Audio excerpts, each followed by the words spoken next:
Remember when I said I was going to do this 2 times a week? Here I come, Mondays and Wednesdays. Yeah, sorry. I didn't do one last week. In typical Jackie fashion, I did the thing that I always do when I start something, and that is why I didn't want to call this a podcast. I didn't want to call this a show. I didn't want to commit to anything because I do this. Last week came and it was Monday, and I was like, I don't want to do one. I have nothing to talk about. I'm not doing it. And frankly, I probably had a lot to talk about, but I was like, no. So I said, I'll do one tomorrow. Well, then Tuesday came and I said, I'm not doing one, not today. I don't have anything to talk about. I'll just do one this week. I'll do it Wednesday. I don't have anything. I can't do this. I can't do it. And I had that like anxiety where my brain tells me, do this. You enjoy doing this. You feel good after you do this. It's people are watching them. You should do this. You said you'd do this. But my brain's like, nope, no, not today. So it was like everything in me said no, lay on that couch and do nothing. So I didn't. So Wednesday came. You know what happened then. You know, I didn't do it. So then I told myself, you'll get back on that horse, ride it next week. Welcome to next week. So because of that, let's recap everything that's gone on in the past week and a half. So first off, I did go through with it. I competed at a pageant. Let's talk about it. Last week, I was very, very anxious about the whole experience. I had this like weird intuition, this weird feeling like if you do this, everything's going to change. If you go and compete in a different system, in something smaller, something that's a little different, all the respect you've earned in pageantry, all the accolades you've received, all the awards you've got, those won't matter anymore. You're no longer going to be considered Mrs. America. They won't matter. And I know if you're watching, you're like, that's not true. That's stupid. I agree. It's stupid. But that's not how anxiety works. That's not how our brains operate. It's just not. So that's not how my brain works. And so I convinced myself those things. So every day we got closer to the pageant, I would tell myself, this is a mistake. Sorry, I get a blanket. It's kind of cold in my sunroom. This is a mistake. I shouldn't do this. And then I'd talk myself out of that and say, no, you should do this. You signed up for this. You want to do this. And I did that all week long. And it was horrible. I mean, I would lay in bed and I would be teary-eyed. My husband would be like, what are we crying about? What is happening right now? I don't know. I wish I could explain anxiety better, but I can't. So Friday comes around and my daughter has dance and my husband's band has a show. So I go take her to dance. We go home. She, goes to bed. Saturday. Now that's the day I'm leaving. And Saturday, I'm looking for every excuse under the sun to not prepare, not pack my suitcase, not get my gowns out, not do the things. And my husband's like, don't you have to leave at 4? Don't you need to leave? You need to get this done. No, I need to help Greenlee. Greenlee needs help with her stretching routine. Greenlee needs help with spotting for this tumbling. Oh, Greenlee wants to do a craft. I shouldn't leave without helping her with this craft. I'm like finding these reasons to basically not do what I need to do to leave. And my husband says, Jackie, you are doing this. You'll be happy you did it. Stop being weird and leave. I've got it. Leave. So I pack up my suitcase. I'm like emotional for no reason. And I said, let's do this. I'm leaving. So I get everything packed. I go pick up my friend Paige, who I love very dearly, who is a nurse here in West Michigan. And she's competing too for the Miss division, which is like younger than me and not married. And we go. We stay the night in a hotel and we get up the next morning and we do the thing. So how a pageant usually works is interviews. Normally the first thing you do, you check in, then you normally have your interview somewhere in there, and then you'll do your stage portion, which at this pageant was evening gown. So I get changed in my interview outfit. I do my hair and makeup and all that stuff. And I start to kind of feel like really nervous. And this is a smaller pageant. It's not like I had 50 people against me. There's like 2. And I was really nervous. And it wasn't about the competition. It was just like, oh my gosh, I have to resell myself, talk about my platform and why it's important and why people should care. I have to go do all that again, which is why I wanted to compete in the first place. But it's like I forgot why I wanted to compete because I was anxious all week. So I get changed and I'm like running through my platform. And when I'm talking about my platform, which is advocacy for our intersex youth, I can get really emotional sometimes and I get angry, which that is something I've had to learn to deal with internally and not act like when I'm talking to people, because obviously it's not a good trait. It's not a good quality. No one wants to listen to an angry woman yell at them about their platform. They want to hear coherent words. But I get angry because intersex people and intersex as a whole are probably one of the most marginalized people in American society. Around, not even American society, around the globe. We are. That is real because we don't exist to a lot of people. And that is why I struggled in pageantry talking about it, because to many people, I don't exist because it's not black and white. It's not male or female. It's not in those boxes. And it took me a really long time to be able to say that, no, I don't fit in either of those boxes, because I wanted to so desperately fit in only in the women's box. I'm that box, but I'm not. I'm intersex. And if you're just tuning into me, or maybe you discovered me based on that stupid freaking video of me doing pound fitness, and then you're like, what else is she doing? And you found me, you know who you are, if that's you. Intersex is where you're born with biological traits, sex characteristics, hormone characteristics that don't fit male or female. And I was born with complete androgen insensitivity syndrome, which is a mouthful. And for me, that means I'm born between. I have XY chromosomes, typically seen in males. I say typically because, do I look like a male? And I have XY chromosomes. I had internal testes. I do not have ovaries. I do not have a uterus. I do not have a cervix. I do not have an internal reproductive system. I don't have a period. I don't grow body hair because I lack of hormones. I don't produce any testosterone, which, if you don't know, male and females produce testosterone. I do not. And it was hard growing up with a condition like this. It makes you feel different. It makes you feel wrong. And basically, I had a lot of shame and stigma wrapped around it. And that's just my condition. There are 40 some conditions you could be born with that vary in degrees of visibility. Meaning you could be born with obscure genitalia, where we're not 100% sure if you're more dominantly male or female. And doctors to this day love to operate on tiny babies, tiny humans, to make them pick one before they've developed at all. We don't always know what the dominant hormone will be in those babies. Okay. And I know that this was supposed to be about my weekend, not about intersex youth, but this is the reality. We don't know what dominant hormone will be in those babies. And when you cut open a baby, and change it and alter it because you're uncomfortable by what it looks like, then you're the problem. And I'm getting teary-eyed. Here I go.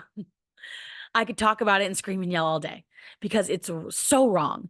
And now, for the first time in the United States, the president of the United States, no matter what you want to say about him, you like him, you hate him, he sucks, he's great, I don't care. That's not what I'm about to go into, has talked about intersex. It has came out of the president's mouth at least one time. That is the first time in the history of the United States that a bill has been presented all the way up to the president about intersex rights, because we didn't exist. They wanted to erase people like me. We can fix them through surgeries and then it won't matter, but it does matter. It does. Because growing up with a condition like mine and then being fixed, because at 14, I was fixed. You understand that? I was fixed. A doctor at a University of Michigan hospital told my parents, I can fix this problem. The problem being she has internal testes. That is not what we want her to have. So I will fix her. And at 14, they cut me open and took them without my permission. That means I did not consent. I did not have bodily autonomy. It's fucked up, right? At 14, I did not know why I had surgery. They said, if someone said to me, why did you have that? I didn't know. I didn't know, and I made up lies.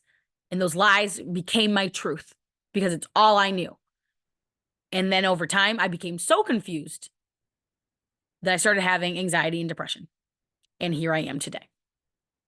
And I know I had it good. And I know that's crazy to say. I had it good because I have two loving parents that accept me either way and love me either way. And they just did what was told to them was the right thing to do. But do you know, some people aren't that lucky and some babies aren't that lucky. In other countries, it's scary. In third world countries, you have a baby born with an intersex condition. Do you want to think about what happens there? You don't. It is scary. All because they look different. That's insane. It's insane. What we know about gender, this much. And people love right now to get on a political soapbox about it, about bathrooms and gender equality and rights. But what I'm talking about just scratches the surface of that. And so yeah, I'm in the mirror alone in the bathroom at this pageant to go back to this weekend. And I'm looking in the mirror and I'm talking about my platform and I'm like, how do I talk about it without getting angry? I finally moved past that. That's one of the things I did at Mrs. America, right? When I won Mrs. America. But now I'm back to being angry. You know why? I haven't talked about it. I haven't flexed those muscles in a while. It's like a muscle. So say you're a runner like me and you run every day for 10 years and you build that strength, you build that endurance, and then you stop and you go 3 years and you don't run once. Are you going to have that same endurance and strength? No, you won't. Same with weightlifting. You lift every day and you build those biceps till they're just huge. And then one day you don't. And then you go months and don't do it. Are you going to have the same strength? No. That's how it is with advocacy work, with something that is traumatic from your past or about you. I didn't use those muscles for a long time. I finished my time as Mrs. America and I was burnout. And I struggled trying to please everyone around me, work especially, if I'm being honest. I didn't want to let down a person I considered my sister and my best friend. And I didn't want to let down my family. I didn't want to let down people who had rallied around me to help me get my position at work. So I didn't sleep. I tried to do it all. And all I did was let myself down and feel like shit all the time. So I'm now realizing, as I'm about to go into the interview room for this pageant, I have not flexed these muscles. I have not talked about these things. And I got to do it calmly. I can't freak out. Like, I can't do this anger thing I'm doing right now. So I took a deep breath and I went into the interview room. It's like a 5-minute interview with a panel of 5 judges. And the first question they asked, the motto at this pageant system is crowned to serve. What are you going to do to serve? What are you going to do to serve others, serve your community, serve people? And I was like, let's get into it, baby. You know what intersex is?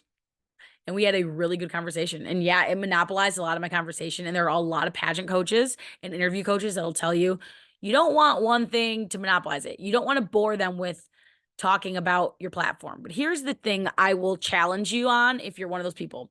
If your platform is compelling enough and it is your life, it has affected everything about your life, then yes, you can talk about it and you can talk about it the whole time. And if they're engaged, you'll know it. You're talking back and forth. Mine has affected my whole life. It's not one thing about me, like, oh, that's just like one little thing about me. It is me. It's my whole life. Even like the fact that I have a daughter, the fact that we have a child, it goes back to my intersex condition. My sister had to carry her for us. I had to use donors to have a baby because I was fixed. And further than that, I can't obviously have biological children. But that's all stemming from this one thing. That's my platform, right? It is. And so we had a great conversation, I think, and I left on good terms. And they said they loved that and they loved hearing it. And they seemed to have real questions. And it was good. It was good. Did an evening gown. It was great. And then I won. I'm wearing the sweatshirt. It says ARB with a crown. I won. So yeah, I'm hitting the road again. I'm talking more about intersex rights and intersex advocacy and what we don't have that we deserve. Yeah, that's what I'm doing. And I'm excited to compete this July, August at their national pageant and talk more. But that's how the weekend went. Afterward, I did feel really good.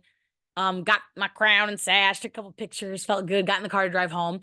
And I had a wave of sadness, like a tidal wave just hit me in the face. And I don't know. I didn't expect it. I thought if I win this, I'll feel happy for a while. But what happened was I won, I got in the car, Paige won a title, and we're both going to nationals together, and we're so excited. And all I felt was, does this change my past accomplishments? Does this erase that I'm Mrs. America? Because here's the thing. I can want something new, but not want to like give up something my past, right? That's what I think. A lot of times you'll do these pageants, and this isn't dogging on a particular pageant, but you do these pageants and it's almost like you moved on, so you're no longer one of us. That's what they act like. It's like work. Okay. Let's say you work at Menards and you worked there for 10 years and you're a manager, but then you get offered more money at Lowe's. But you love the friends and people you made at Menards, right? But you're leaving for Lowe's. Well, Menards acts like you're dead to them, right? Because now you're at their competitor, you're at Lowe's. That's what it's kind of like with pageants. It is. And I felt like, what if doing this just was the first domino falling in a wave that'll lead to me not having those connections, those people behind me anymore as Mrs. America? Because that was really important to me. It was really special for me, really special. And not only just winning was it special and those people special in my life, but the fact that the overwhelming acceptance I felt coming out as the first intersex woman to win Mrs. America, the first intersex woman I've ever seen win one of the big pageants, Miss America, Mrs. America, or Miss USA. It was a big deal. And I just don't want to erase my past because I want a future doing something else. And I got real emotional in the car and I talked about it with Paige and I cried, and she said she was here for me, and she said, that's not true. That's not true. And Paige, you can have deep talks with Paige. If you don't follow my friend Paige Greski, she'll probably hate me for saying follow her, but if you're from the Grand Rapids area, she was Pulaski queen. And then she went on to do a few other pageants. She was Miss Michigan for America, and went to Vegas and did Miss for America. And now she's doing ARB with me, and she's wonderful. And she has great introspective conversations. Anyway, she was like, that's not true. You're fine. You're fine. And she's right. So now I'm home. I'm post pageant 2 days. I'm in the sweatshirt that says ARB and rhinestones, and I feel sparkly, and I feel pretty good about it. I do. I've already booked a conversation with my friend who is one of the directors of the healthcare consortium for Corewell Health. And well, it was Spectrum Health. I think they're called Corewell Health now. So I don't know. I shouldn't have said the name because maybe it's still Spectrum. Either way, we're going to meet for coffee tomorrow and talk about where I can come in to talk more about intersex, spread more advocacy, educate people. And that feels really good to flex those muscles again. So yeah, that's what I'm doing. And that's where I'm at. So I wanted to come on and do a video talking about it. If that didn't answer your questions about intersex, I can do a whole video on it. We can get down to the nitty gritty. What happened, why it happened, and what happens today to others, and all that stuff. Drop a comment in the comment section. Let me know if that's something you want to see or hear, because I'm happy to do it. It's just a lot to talk about, but I'm happy to do it. So let me know if that's something you want to hear. Otherwise, I'll be back soon. I'm not going to make a promise this time of what days, because as we can see, I don't stick to those promises. But thank you if you watched all the way to this point. Thank you for supporting me. Thank you for liking this podcast vlog, whatever you want to call it. And until next time, bye.